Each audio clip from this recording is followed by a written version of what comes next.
Segera download Quran Tadabbur, dia meraih tafsir dalam kebaikan. genggaman Contoh Anda. bulan Ramadan adalah bulan Al-Quran.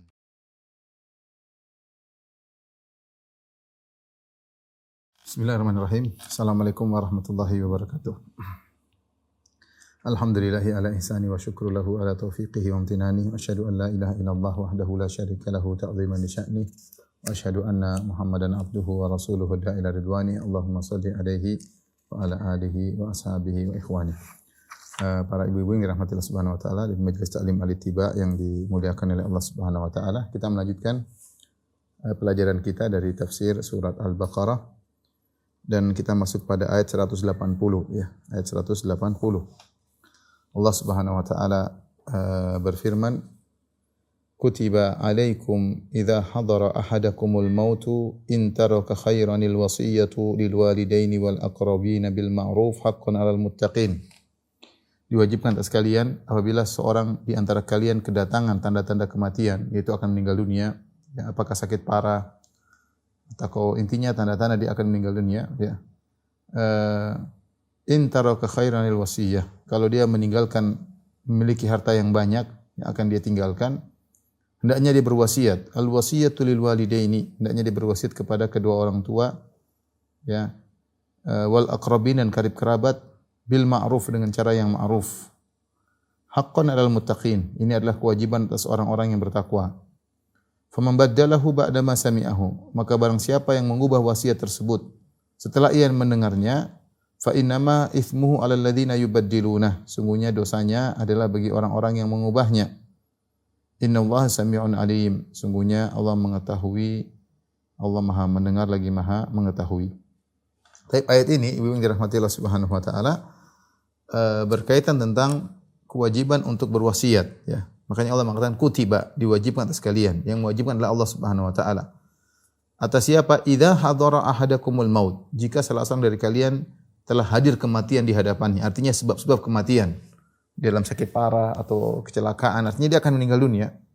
Ya, in taraka khairan, kalau dia meninggalkan harta yang banyak. Khairan di sini adalah harta yang banyak karena dalam beberapa ayat Allah menyebut khair. Khair itu asal bahasa Arab artinya kebaikan. Maksudnya khair di sini adalah harta. Seperti dalam firman Allah Subhanahu wa taala, "Wa ma tunfiqu min khairin fa innallaha bihi alim." Apapun harta yang kalian infakkan, di sini Allah menggunakan min khairin. Padahal maksudnya min malin. Wa ma tunfiqu min khairin ay min malin. Harta apapun yang kau infakkan, sungguhnya Allah mengetahui. Demikian juga Allah berfirman tentang sifat manusia, wa innahu lihubbil khairi lasyadid. Sungguhnya manusia itu lihubbil khairi, kecintaannya kepada al khair, yaitu kepada harta, sangat besar. Jadi al khair datang dalam ayat-ayat maknanya adalah harta. Ya, seperti dalam ayat ini, kutiba alaikum idza hadara ahadakumul maut, jika salah seorang dari kalian akan meninggal dunia, ya, dia tanda-tanda kematian sudah hadir di hadapannya. In taraka khairan, ternyata dia memiliki harta yang banyak untuk dia tinggalkan. Dia akan meninggal dan dia meninggalkan harta yang banyak. Wajib bagi dia al-wasiyatu, wajib bagi dia untuk memberi wasiat kepada siapa? Lil walidaini, kepada kedua orang tua, wal aqrabin, kepada karib kerabat, bil ma'ruf, dengan cara yang ma'ruf, haqqan 'alal muttaqin, ini wajib bagi orang-orang yang bertakwa. Perhatikan di sini, ya. Kita tuliskan.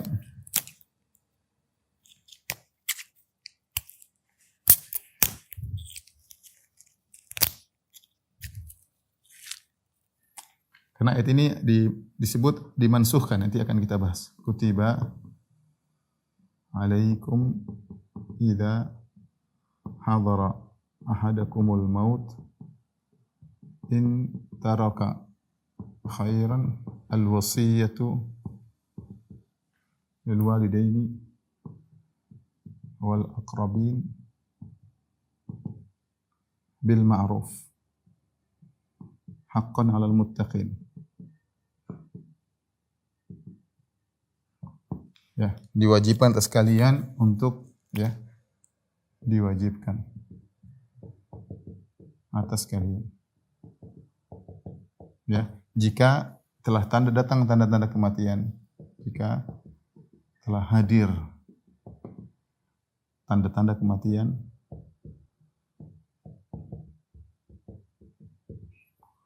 In taraka khairan al-wasiyah, jika dia meninggalkan harta yang banyak. Harta yang banyak. Diwajibkan apa? Diwajibkan wasiat. Diwajibkan wasiat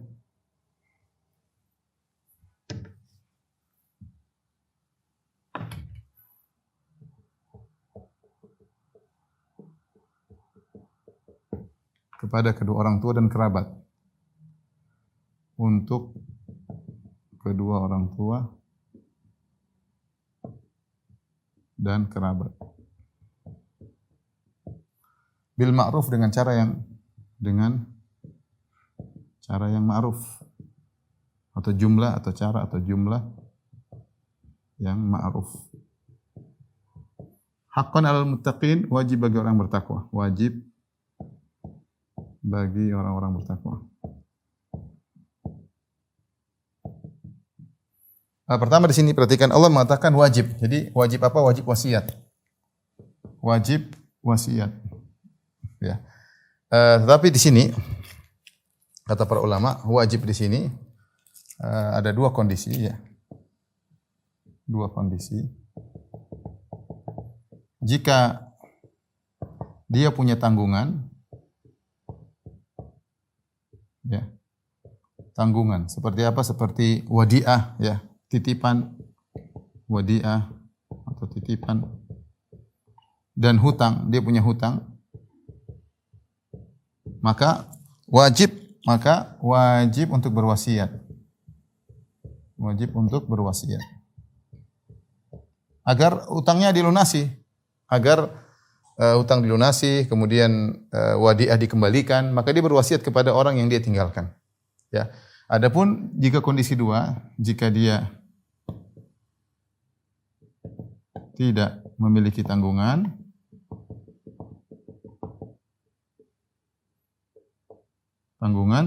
maka hukumnya tidak wajib. Maka hukumnya tidak wajib berwasiat.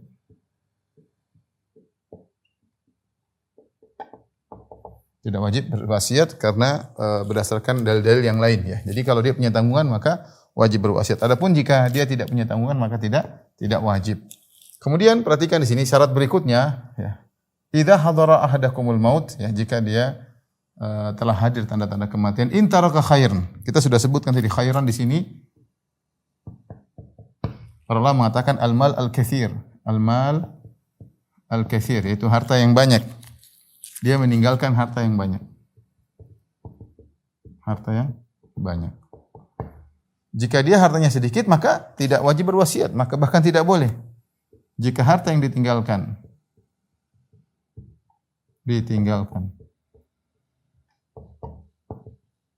sedikit, maka tidak boleh berwasiat.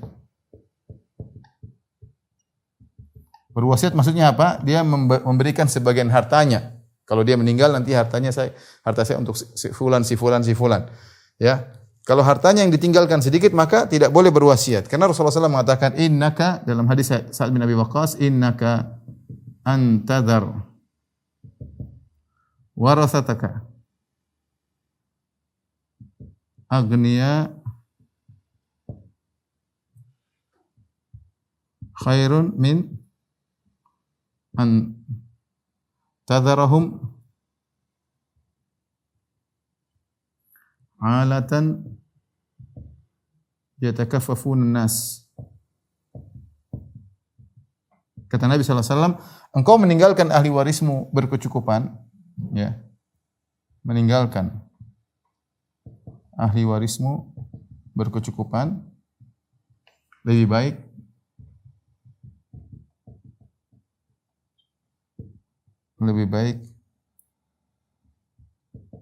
daripada meninggalkan mereka miskin. Minta-minta kepada orang lain. Mereka dalam kondisi miskin. Minta-minta sama orang lain. Jadi wasiat itu hanya dianjurkan untuk yang meninggalkan harta yang banyak. Tadi saya sebutkan bahwasanya khairan dalam Al-Qur'an artinya harta, seperti wa ma tunfiqu min khairin fa innallaha bihi alim, dan juga firman Allah wa innahu lihubbil khair lasyadid, sungguhnya kecintaannya kepada khair itu kepada harta sangat besar. Wasiat kepada orang tua, kepada aqrabin. Ini dahulu sebelum dimansuhkan, ayat ini nanti mansuh ya, atau ditaksis, ada dua pendapat di kalangan para ulama.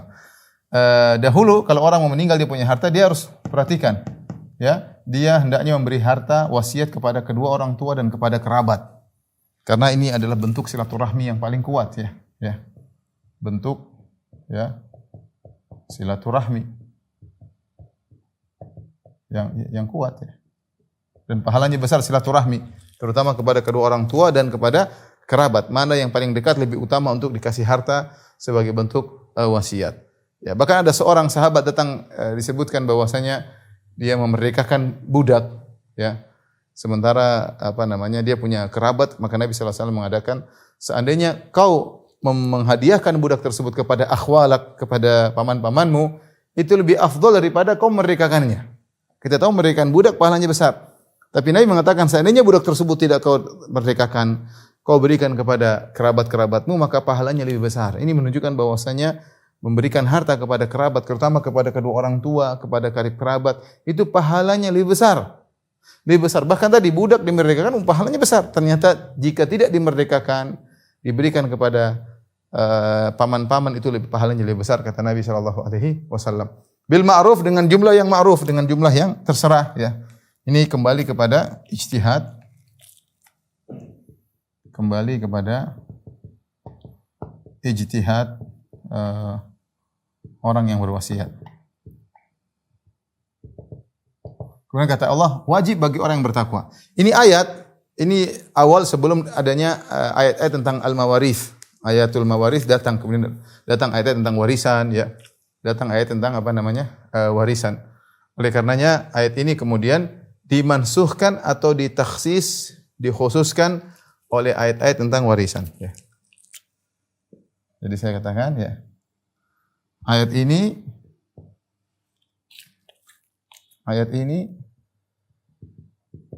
lalu dimansuhkan oleh ayat-ayat yang menjelaskan tentang hukum waris.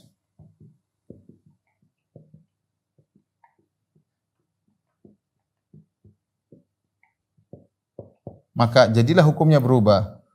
Maka hukumnya jadi berubah. Hukumnya jadi berubah.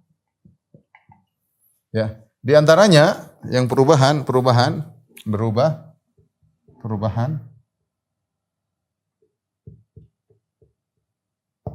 wasiat maksimal sepertiga harta. Tidak boleh lebih daripada itu. Rasulullah SAW mengatakan fathuluth wa thuluthu katsir. Kata Rasulullah SAW sepertiga, dan sepertiga itu banyak. Perubahan. Wasiat maksimal sepertiga harta. Kemudian apa? Wasiat tidak boleh untuk ahli waris. Ahli waris. Karena Rasulullah mengatakan wala wasiyata li waris. Kata Nabi sallallahu alaihi wasallam wala wasiyata li waris. Tidak ada wasiat bagi ahli waris. Kenapa tidak ada wasiat? Karena ahli waris sudah punya jatah warisan sendiri. Ya. Yang kalau ahli waris misalnya kakak, adik, ayah, ibu, anak, itu mereka punya jatah waris. Ya. Jadi warisan hanya diberikan kepada kerabat yang bukan ahli waris ya. Karena tidak semua kerabat dapat ahli waris ya. Seperti kalau ada bapak, ada ibu, ada anak ya, tante tidak dapat, paman tidak dapat, ponakan tidak dapat, kakak adik tidak dapat ya. Kenapa? Karena sudah punya anak, laki-laki perempuan, dan punya orang tua, maka kerabat-kerabat tersebut terhalangi, termahjub, mereka tidak mendapatkan warisan. Jadi wasiat maksimal sepertiga harta, tidak boleh lebih. Yang kedua, wasiat tidak boleh untuk ahli waris. Kenapa? Karena ahli waris punya jatah warisan sendiri.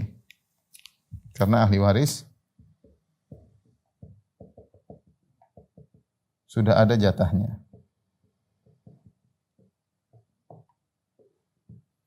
Baik, ini beberapa hal yang berkaitan dengan ayat ini. Di antaranya perhatikan, idza hadara ahadakumul maut, jika telah hadir tanda-tanda kematian. Dengan syarat wasiat berlaku jika akalnya belum hilang. Tapi kalau seorang kemudian sudah sakit parah akan meninggal sementara dia sudah bicara ngawur, maka wasiat tidak berlaku. Tidak dia berfikir dengan, tapi kalau dia masih bisa berfikir, masih berfikir dengan jernih, masih bisa berwasiat, maka wasiatnya berlaku. Tapi kalau dia kena kecelakaan misalnya, ketabrak mobil atau kepalanya kejendut, kemudian dia entah bicara apa, kemudian dia asal ngomong, dia wasiat sembarangan, maka tidak diterima wasiatnya. Harus masih dalam kondisi akalnya belum hilang, masih sadar, masih bisa berfikir ya. Masih bisa berfikir. Kemudian dari sini kita tahu ayat ini akhirnya menjadi mansuh. Kenapa? Karena kedua orang tua mereka punya jatah warisan ya, 1/6 kayak, 1/berapa kayak ya. Orang tua mereka punya jatah waris ya. Sehingga mereka tidak perlu dikasih wasiat lagi. Adapun kerabat ada yang dapat warisan, ada yang tidak ya. Kecuali orang tua di sini yang tidak dapat warisan seperti nenek belum tentu dapat warisan, kakek ini termasuk kedua orang tua juga. Nenek kakek ya terkadang tidak dapat warisan kalau bapak dan ibu masih ada ya. Tapi intinya yang sudah punya dapat jatah warisan tidak boleh dapat wasiat ya. Ada seorang meninggal dunia kemudian dia mengatakan saya beri wasiat buat anakku kelima untuk dibangunkan rumah. Enggak berlaku. Kenapa? Karena anaknya kelima dapat jatah warisan, tidak boleh dikasih wasiat. Saya berwasiat kalau saya meninggal rumah saya buat ibu saya misalnya. Enggak bisa. Karena ibunya juga adalah ahli waris. Kalau dia mau dia kasih hadiah. Hadiah boleh-boleh saja kepada ibu, kepada bapak. Tapi kalau saya meninggal maka harta saya wasiatkan untuk ibu saya, maka tidak berlaku. Kenapa? Ibu, bapak, anak-anak, istri, ini semua adalah ahli waris. Maka tidak ada berlaku wasiat kepada mereka. Adapun kerabat tidak semuanya ahli waris, perhatikan. Ya. Kerabat tidak semuanya ahli waris.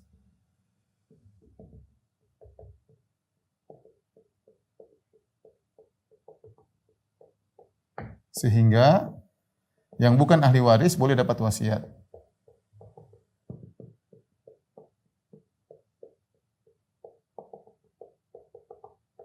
Boleh dapat wasiat. Taib, ibu yang dirahmati Allah Subhanahu wa taala, ini berkaitan dengan orang yang akan meninggal kemudian kasih wasiat, maka ada aturan-aturannya ya.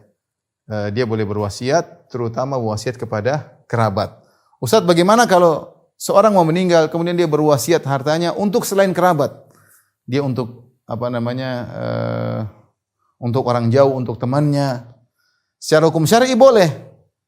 Tetapi kalau ternyata kerabatnya dalam kondisi muhtajin, dalam kondisi butuh, dalam kondisi susah, kemudian dia wasiat buat orang jauh, maka ini tercela. Harusnya dia utamakanlah kerabatnya, karena itulah bentuk silaturahmi yang tinggi dan dia butuh pahala kalau sudah meninggal dunia. Maka beri wasiat untuk kerabat. Kalau kerabatnya berkecukupan, oke. Kerabatnya berkecukupan, kemudian dia wasiatkan hartanya untuk pondok sana, untuk orang sana, untuk ini boleh, enggak ada masalah. Tapi kalau kerabatnya lagi butuh, hendaknya wasiat untuk kerabatnya lebih utama. Kerabatnya lebih utama daripada dia berikan di luar di luar kerabat. Taib permasalahan.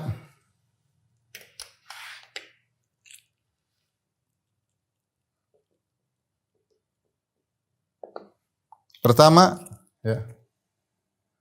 Jika dia atau hukum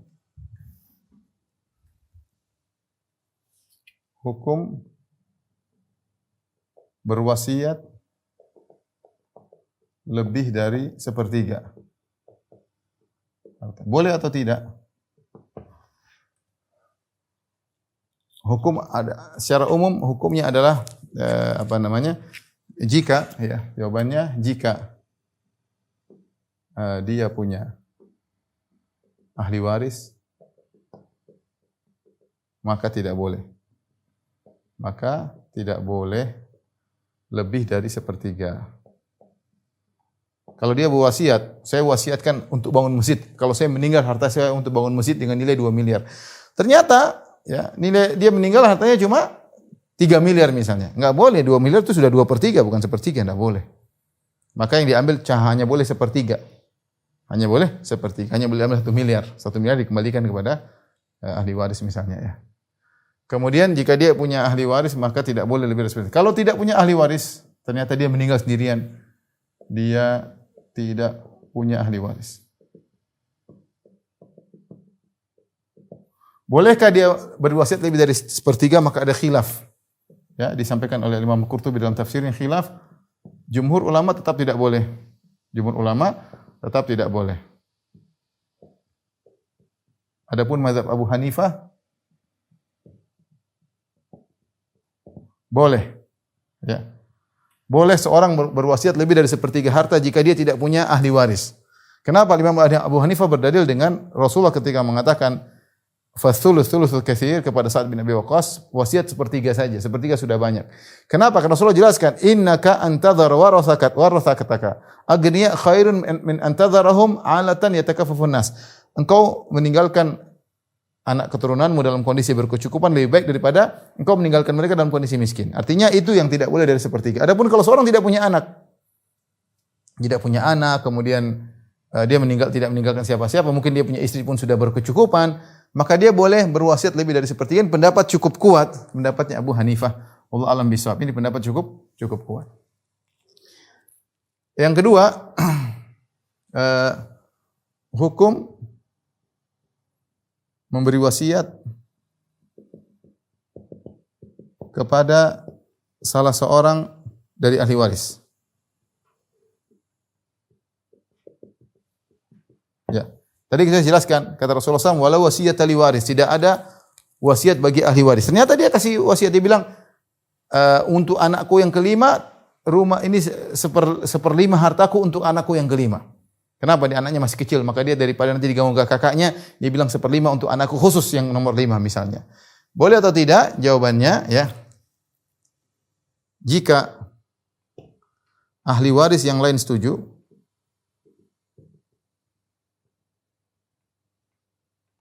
maka boleh. Boleh, karena pada hakikatnya itu harta mereka. Pada hakikatnya itulah harta mereka. Jika misalnya yang lain setuju, ahli waris semuanya setuju, tidak apa-apa, kasih aja. Maka tidak apa-apa, kan itu asalnya harta mereka. Ketika orang tua mereka meninggal, sang mayat meninggal, maka hartanya langsung berpindah kepada sang ahli waris. Ketika sang ahli waris semua setuju, tidak apa-apa. Salah satu dari ahli waris dia dapat wasiat bapak, tidak ada masalah, karena itu adalah harta dari mereka. Kalau mereka setuju, tidak ada masalah. Jika mereka tidak setuju,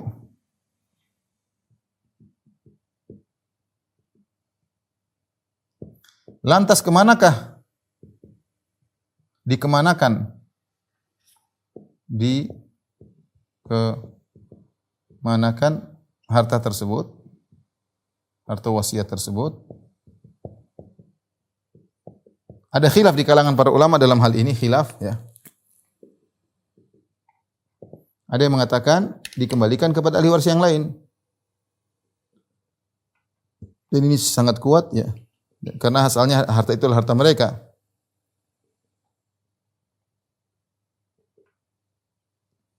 Seluruhnya. Jadi di cancel, ya. Dia misalnya mengatakan seperlima harta ayah nanti buat adik nomor 5. Ternyata adik nomor 5 kan dapat warisan. Berarti di cancel seperlima tadi. Seperlima tadi gimana? Dikembalikan kepada ahli waris. Anggap saja di cancel. Ada pendapat yang mengatakan disumbangkan jalan Allah. Allah alam bisawab, saya lebih condong pada pendapat ini dikembalikan kepada ahli waris seluruhnya. Karena itu harta adalah harta mereka, ya. Ini semua ikhwan dan akhwat yang rahmati Allah Subhanahu wa taala, dalil yang sangat tegas bahwasanya perhatian sama kerabat sangat penting. Kadang seorang tidak punya prioritas dalam berbuat baik. Ya, dia berbuat baik sama orang jauh, sama kerabatnya kurang. Sampai wasiat saja Allah menyuruh kepada kedua orang tua, kepada karib kerabat. Kalau kerabat kita orang-orang susah, maka lebih utama kita berwasiat untuk mereka, lebih utama kita membantu mereka. Kecuali kalau mereka berkecukupan, ya tidak perlu dengan materi, kita bersilaturahmi dengan sisi lain, dengan senyum, dengan mengunjungi, dengan kata-kata yang baik, memberi hadiah. Tapi kalau kerabat dalam kondisi miskin, maka mereka lebih utama untuk mendapatkan pemberian kebaikan kita. Tadi Nabi SAW sampai ada orang merdekakan budak, kata Nabi, engkau menghadiahkan budakmu kepada paman-pamanmu lebih baik daripada kau merdekakan budak tersebut. Itu menunjukkan bahwasanya bersilaturahmi pahala yang sangat agung. Baik. Ini ayat ya. Selanjutnya kata Allah Subhanahu wa taala, faman baddalahu ba'da ma sami'ahu fa innama itsmuhu 'alal ladzina yubaddiluna innallaha samii'un 'alim.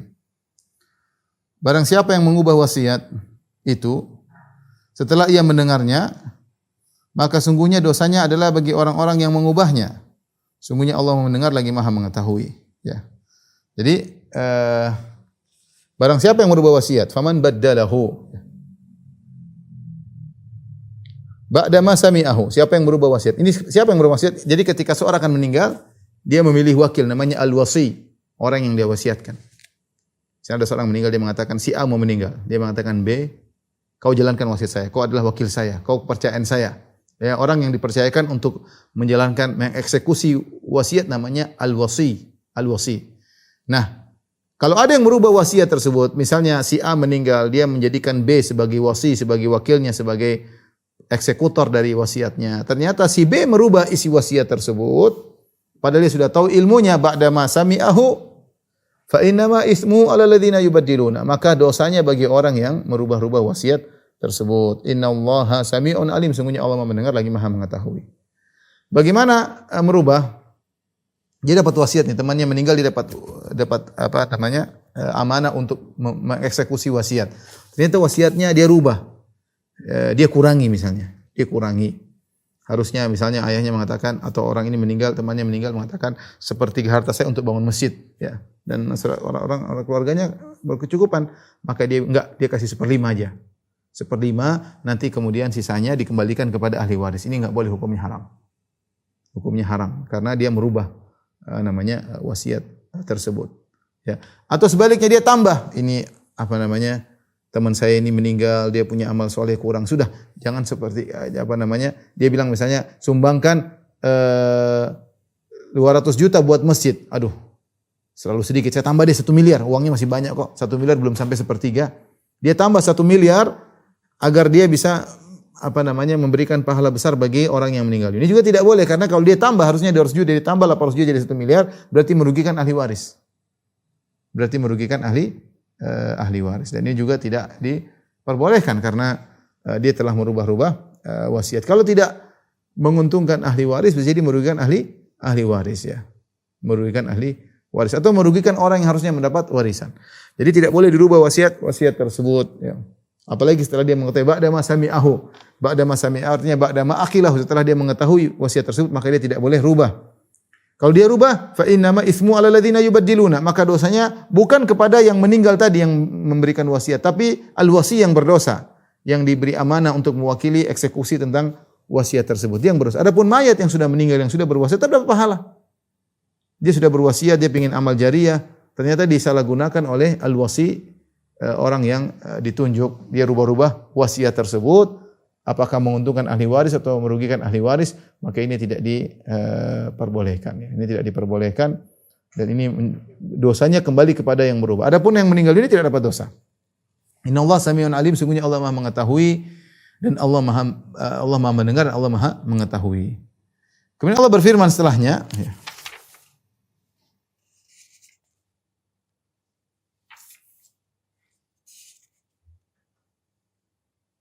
Jadi kesalahan faman baddalahu bisa 3 kesalahan. Pertama dia nambahin, atau dia kurangin, atau dia tidak mengeksekusi. Ini 3. Wasiat dia sudah dapat, dia tahu dia dapat wasiat, dia sembunyikan. Dia tidak eksekusi. Ini kesalahan. Jadi itu namanya perubahan. Menambah-nambahin, orang yang dikasih apa namanya wasiat untuk si fulan harta dia tambahin, ini tidak boleh karena merugikan ahli waris. Atau dia kurangi. Dia kurangi sehingga menguntungkan ahli waris tapi merugikan orang yang dapat wasiat. Yang ketiga adalah dia tidak eksekusi, dia sembunyikan, dia tahan, maka dia juga berdosa. Tapi adapun orang yang berwasiat, dia dapat pahala karena dia sudah berusaha dan dia sudah berwasiat dan sudah meninggal, dia tinggal mendapatkan aliran pahala. Baik, setelah itu Allah Subhanahu wa taala berfirman, "Faman khafa min musin janafan aw itsman fa aslaha bainahum fala itsma alaihi innallaha ghafurur rahim." Kata Allah Subhanahu wa taala, akan tapi barang siapa khawatir terhadap orang yang berwasiat itu berlaku berat sebelah atau berbuat dosa, lalu ia mendamaikan di antara mereka, maka tidaklah ada dosa baginya. Sungguhnya Allah Maha Pengampun lagi Maha Penyayang. Ya. Maksudnya apa? Ini orang mau meninggal, dia tulis wasiat. Namanya manusia, dia punya kekurangan ilmu, dia lebih sayang kepada salah satunya, misalnya tulis wasiat. Temannya lihat wasiat tersebut tidak beres ini. Mungkin lebih dari 1/3 misalnya, salah.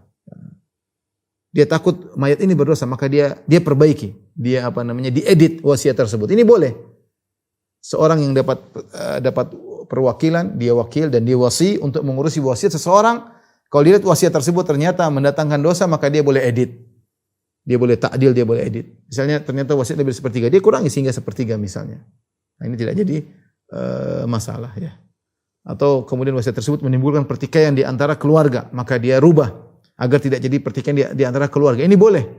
Boleh karena demi kemaslahatan sang mayat yang mungkin saja berwasiat tapi wasiat tersebut mendatangkan malapetaka, bencana, pertikaian, permusuhan di antara anak-anaknya, bisa dibunuh-membunuh. Maka dia rubah, dia edit wasiat tersebut sesuai dengan kemaslahatan agar kawannya tadi yang sudah meninggal tidak berdosa dan tidak jadi pertikaian di antara ahli waris misalnya. Ini boleh. Makanya Allah mengatakan faman khafa min musin janafan au itsman.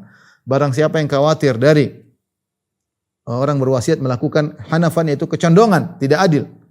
Au itsman, atau melakukan dosa, fa aslah bainam, kemudian dia islah di antara mereka, fala itsma alaihi, maka ini tidak dosa baginya. Artinya dia rubah. Ini keluar dari ayat sebelumnya. Ayat sebelumnya mengatakan faman baddalahu ba'da ma sami'ahu. Siapa yang merubah wasiat setelah dia tahu tentang ilmunya, fa inna ma itsmu alladzina yubaddiluna, maka dia yang berdosa, dia merubah. Tapi kata Allah pengecualian. Adapun yang merubah demi kemaslahatan ahli waris, maka tidak jadi masalah. Kata Allah, faman khafa min musin janafan au itsman, siapa yang khawatir sang ahli yang memberi wasiat yang meninggal itu melakukan kezaliman, ya, karena janaf maksudnya mail, yaitu kecondongan, ketidakadilan, au itsman, atau melakukan dosa, fa aslaha bainahum, maka dia melakukan perubahan, maka tidak mengapa baginya. Innallaha ghafurur rahim, sungguhnya Allah Maha Pengampun lagi Maha Penyayang. Subhanallah, saya tadi baca ayat ini, ayat tentang wasiat. Sungguh Islam begitu sempurna ya. Sampai detail dalam Al-Quran menjelaskan tentang wasiat, bagaimana kondisi begini, ya. Ini menunjukkan akan sempurnanya Islam, sampai hal-hal detail seperti wasiat dijelaskan secara gamblang dalam Al-Quran Al-Karim. Tapi kita lanjutkan ayat-ayat berikutnya tentang masalah puasa.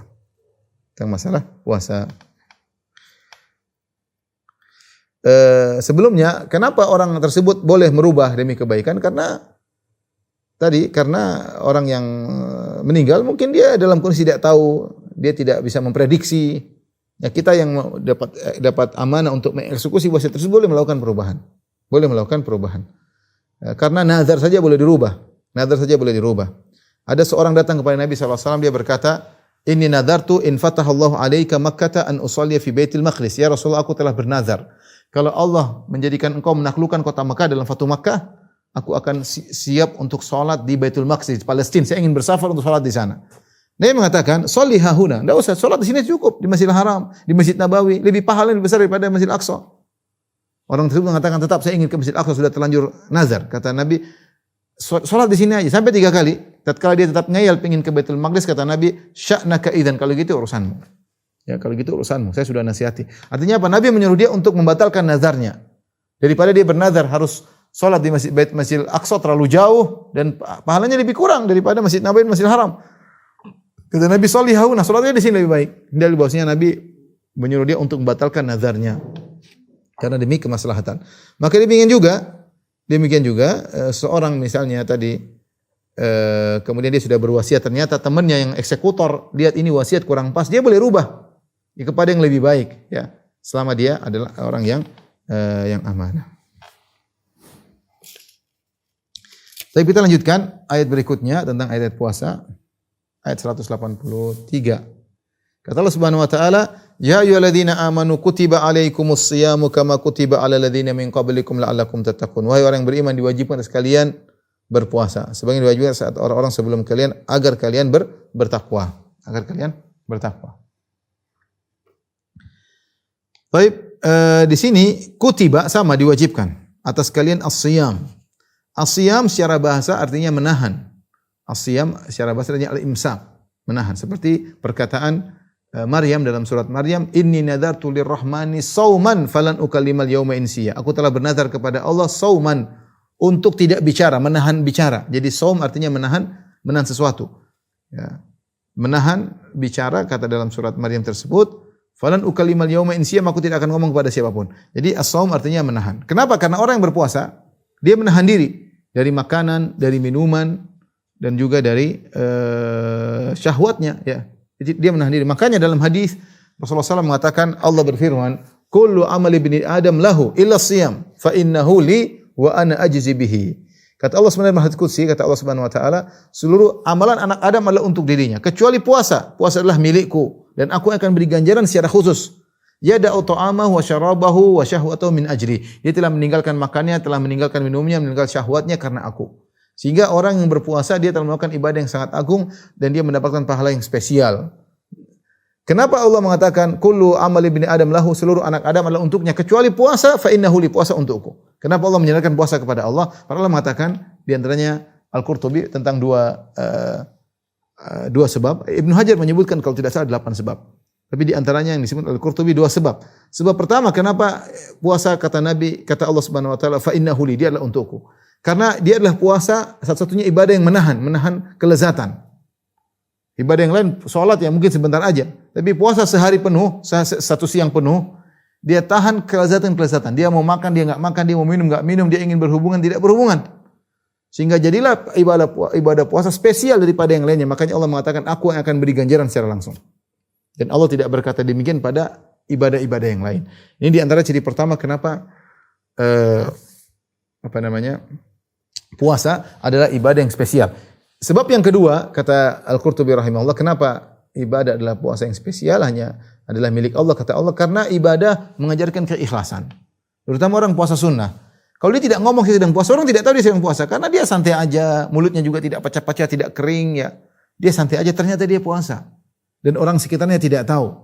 Makanya kata Allah, fa innahu li, itu adalah untukku.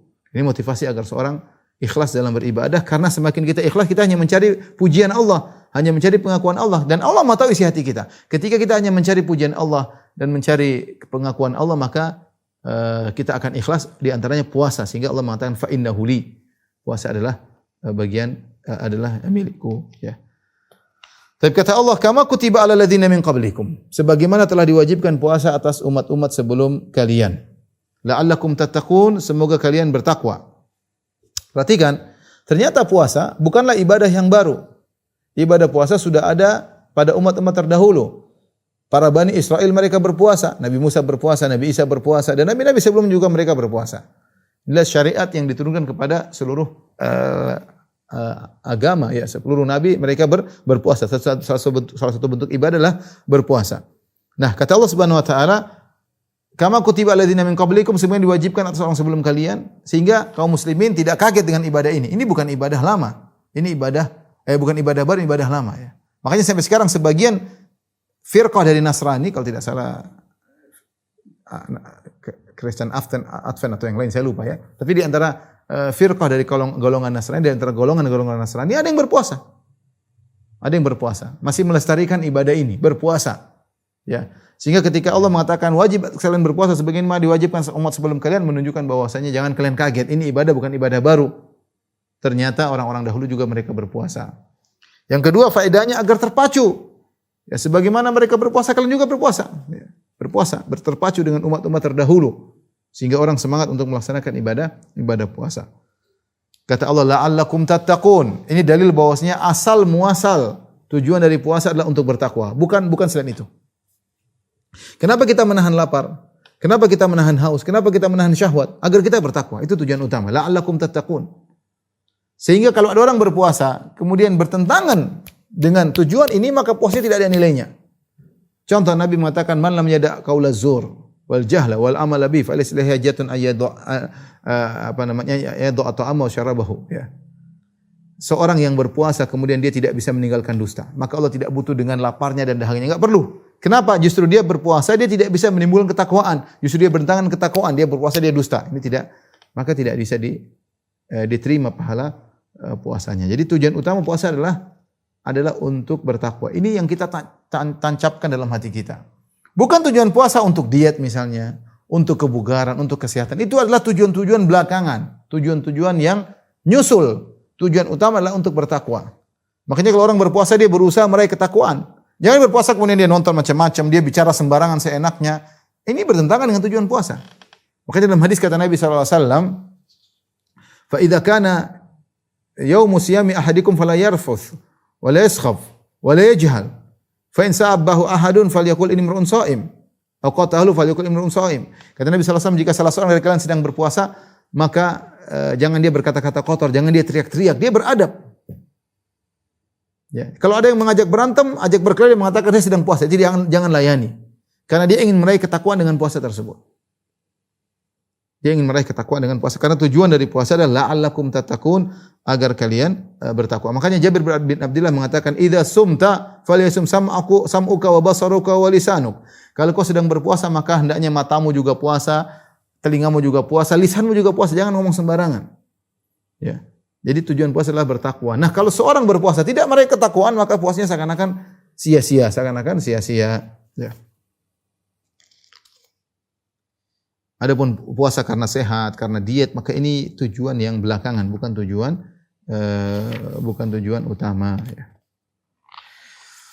Tapi kita lanjutkan. Allah Subhanahu Wa Taala berfirman setelah itu, ya, ayyaman ma'dudat, hari-hari yang berbilang, kata Allah Subhanahu Wa Taala. Yaitu dalam beberapa hari yang tertentu, ayyaman ma'dudat, yaitu 30 hari atau 29 hari. Dan itu waktu yang sangat cepat. Allah tidak menyuruh berpuasa setahun penuh. Allah berpuasa cuma suruh berpuasa untuk sebulan, 29 hari atau 30 hari. Dan subhanallah, demikian kita jalani hari-hari puasa, tiba-tiba sudah hari ke-15, tiba-tiba sudah hari ke-27. Waktu begitu cepat berlalu. Maka seorang ketika Allah mengatakan ayyaman ma'dudat, agar memberi kesabaran kepada kalian. Ingat, ini cuma hari berbilang, bukan setahun penuh. Sabarlah menjalani itu semua. Tahan dirimu, tahan pandanganmu, tahan lisanmu, tahan pendengaranmu. Sabar dalam dahaga, sabar dalam lapar, sabar dalam meninggalkan syahwat. Padahal kalau hari lain boleh, tapi ini hari puasa dia tahan. Tenang, tidak lama-lama. Allah hanya mengatakan ayyaman ma'dudat, hari-hari yang berbilang. Setelah itu engkau bersabar di hari-hari yang berbilang ini, setelah engkau mendapatkan ganjaran yang sangat luar biasa di dunia maupun di akhirat. Setelah itu Allah berfirman, "Faman kana minkum maridhan aw ala safarin fa iddatun min ayyamin ukhra." Barang siapa yang di antara kalian yang sakit atau sedang bersafar, fa iddatun min ayyamin ukhra, maka dia ganti puasanya di hari-hari yang lain. Dia ganti puasanya di hari-hari yang lain. Taib. Sebagaimana sering kita sampaikan, ya, faman kana minkum maridhan. Apakah semua sakit bisa menghalangi orang dari berpuasa, boleh dia berbuka? Jawabannya tidak, ya. Kalau sakit tersebut ternyata tidak punya pengaruh dalam kesegaran tubuh untuk berpuasa, maka tidak boleh berbuka. Contoh sakit panu misalnya, atau sakit jerawat misalnya, atau demam ringan yang itu tidak pengaruh, maka ini tetap wajib berpuasa. Sakit yang tidak mempengaruhi fisik seseorang untuk lemah dalam berpuasa, maka sakit tersebut tidak dianggap. Sakit tersebut yang tetap wajib untuk berpuasa, enggak boleh berbuka. Tapi kalau sakitnya mempengaruhi kesehatan tubuh sangat kuat, maka seorang berbuka, seorang boleh berbuka. Di antaranya kalau dia berpuasa, ternyata sakitnya tambah lama sembuhnya, ini boleh dia berpuasa. Boleh dia berbuka, tidak puasa. Karena kalau dia puasa, kata dokter, kalau kamu puasa, sakitmu semakin bertambah panjang, maka dia boleh berbuka. Ya, dia boleh berbuka. Atau dokter mengatakan kalau kau puasa, sakitmu tambah parah, ini juga dia boleh berbuka. Dia boleh berbuka. Entah puasa menyebabkan sakitnya tambah parah atau puasa menyebabkan sakitnya tertunda kesembuhannya, maka ini seorang boleh berbuka jika dalam kondisi sakit. Tapi tidak semua sakit. Au ala safarin, demikian juga ketika dalam kondisi bersafar. Dalam kondisi bersafar, maka seorang boleh berbuka. Nah, puasa dalam safar ada 3 kondisi. Pertama, jika dia puasanya ya terasa berat. Kalau dia puasa terasa berat, capek naik bis, kemudian ngangkat barang, pergi ke bandara misalnya, dia capek. Maka untuk orang yang merasa capek ketika dalam safar hendak berpuasa, maka yang terbaik baginya berbuka. Jangan dia puasa. Jangan dia puasa.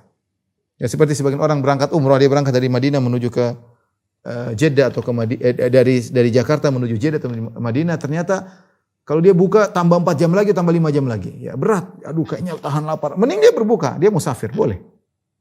Daripada dia paksa-paksakan kena ma atau dia menderita harus 5 jam lagi baru berbuka, ya enggak, yang terbaik dia berbuka. Ini kondisi pertama, bahwasanya seorang yang bersafar yang terbaik adalah berbuka.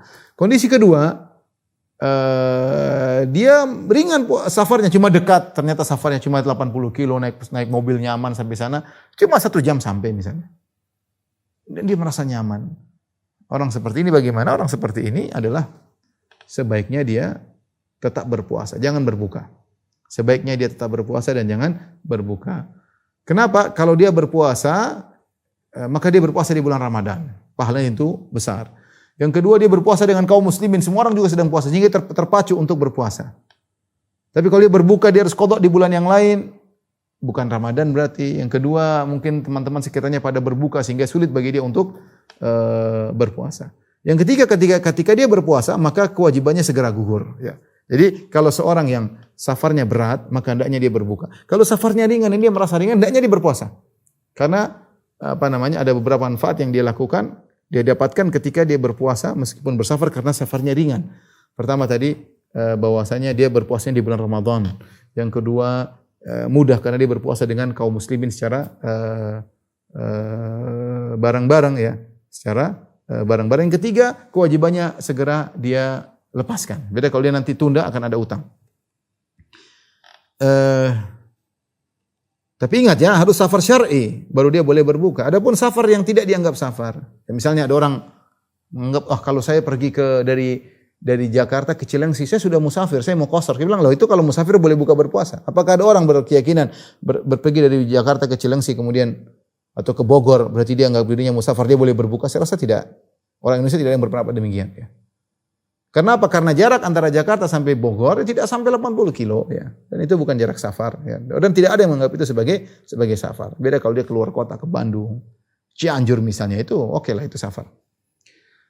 Kata Allah, fa'iddatun min ayyamin ukhar. Kalau dia tidak berpuasa karena sakit atau sedang bersafar, maka dia batal, dia ganti pada hari-hari yang lainnya. Ya. Di sini ketika Allah mengatakan fa'iddatun min ayyamin ukhar, maka diganti pada bilangan-bilangan dari hari-hari yang lainnya. Maka tidak harus berurutan. Boleh berpisah, tidak harus berurutan. Boleh dicicil, ya boleh 3 hari berikutnya lagi, seminggu berikutnya, terserah. Yang penting utang dia selesai dibayarkan utang puasanya. Kemudian kata Allah Subhanahu wa taala, wa 'alal ladzina yutiqunahu fidyatun ta'amu miskin. Dan atas orang-orang yang mampu untuk berpuasa, maka dia boleh bayar fidyah ta'amu miskin. Tolong dihapus ini.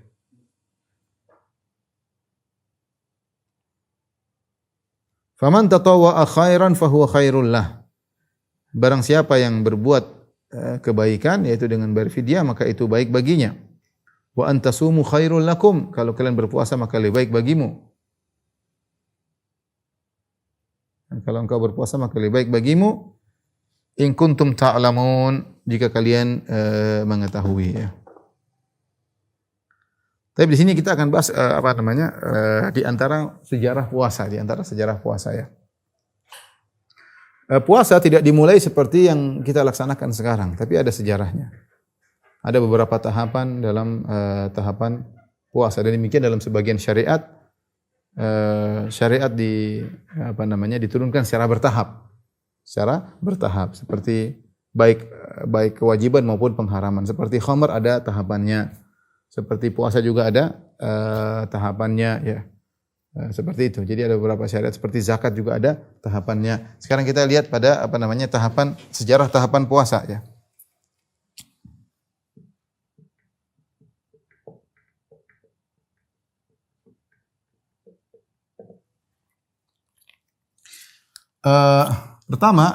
Yang pertama, dahulu yang wajib adalah puasa hari Arafah. Puasa Muharram. Puasa Muharram. Asyura maksudnya. 10 Muharram maksudnya Asyura. Ini dulu hukumnya adalah wajib, ya.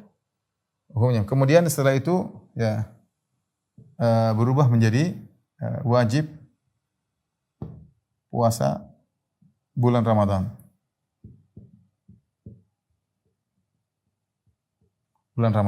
Sehingga ketika wajib puasa bulan Ramadan, sehingga puasa Asyura menjadi sunnah.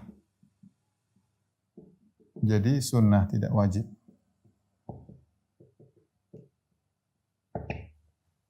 Kemudian yang ketiga, ketika awal wajib puasa,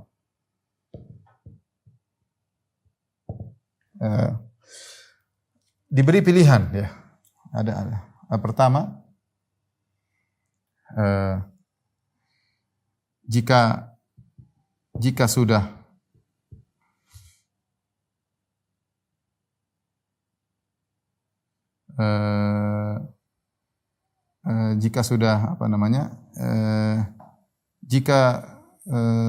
sudah tidur, ya, maka tidak boleh lagi makan, ya. Tidur malam maka tidak boleh lagi makan, ya. Jadi paling terakhir makan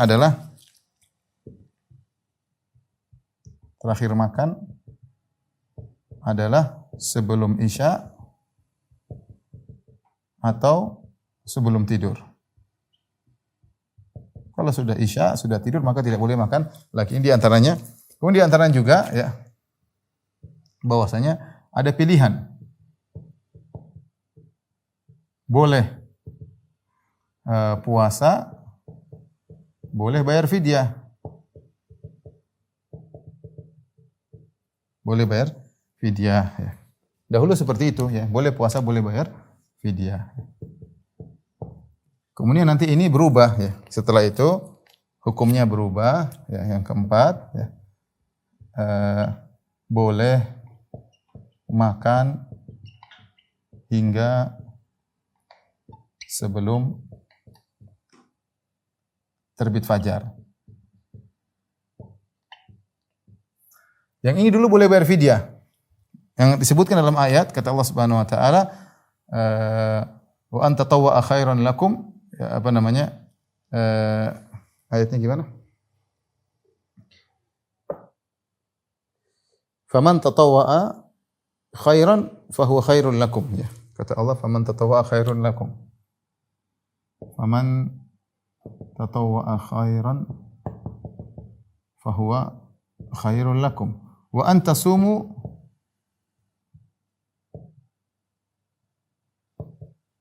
khairul lakum, ya. Jadi kata Allah, siapa yang bayar fidyah itu baik.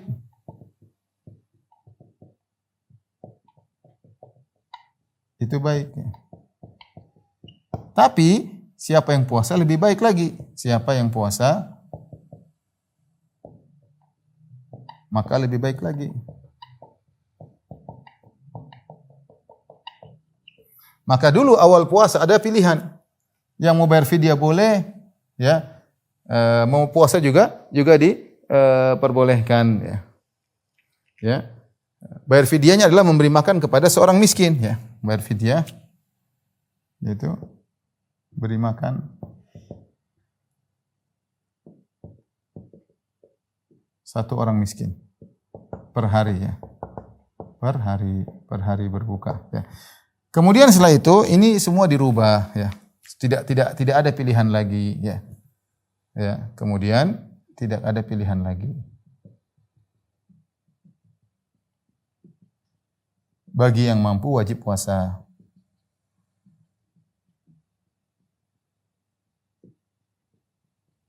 Maka kita bicara tentang marhala ini yang Allah sebutkan dalam ayat, kata Allah Subhanahu wa taala, wa 'alal ladzina yutiqunahu fidyatun ta'am miskin. Bagi siapa yang mampu melaksanakan puasa, dia hendaknya bayar fidyah.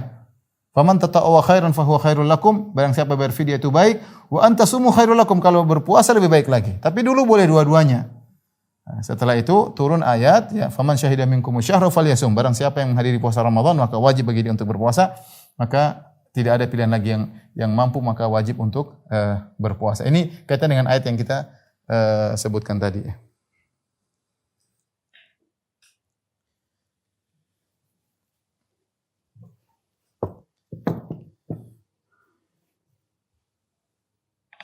Baik, in kuntum ta'lamun, bagi jika kalian mengetahui, ya. Setelah itu baru kemudian turun ayat menyuruh memansuhkan ayat tersebut. Tapi sebelumnya dahulu aturan puasa demikian. Bagi yang mampu dia boleh pilih dua. Dia boleh bayar fidyah atau dia boleh berpuasa. Setelah itu tapi berpuasa lebih baik. Setelah itu turun ayat memansuhkan ini bahwasanya yang mampu tidak ada pilihan. Dia harus wajib berpuasa. Yang tidak mampu baru bayar fidyah. Demikian Ibu yang dirahmati Allah Subhanahu wa taala, kajian kita insyaallah kita lanjutkan 2 pekan lagi. Wabillahi taufiq wal hidayah. Assalamualaikum warahmatullahi wabarakatuh.